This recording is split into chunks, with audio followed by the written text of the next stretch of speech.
తెలుగువారి పెళ్ళి ఇలవైకుంఠమే మళ్ళీ సంప్రదాయమే సౌందర్యంగా సాగుతున్న పెళ్ళి ఇది తెలుగువారి పెళ్ళి ఒకరికి ఒకరని అనుకుంటే అదే నిశ్చితార్థం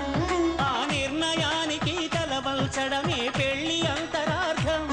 శతమానం భవతి అంటుంది శ్రావణ మాసం శ్రావణ మాసం శ్రావణ మాసం తెలుగువారి పెళ్ళి ఇలవైకుంఠమే మళ్ళీ సంప్రదాయమే సౌందర్యంగా సాగుతున్న పెళ్ళి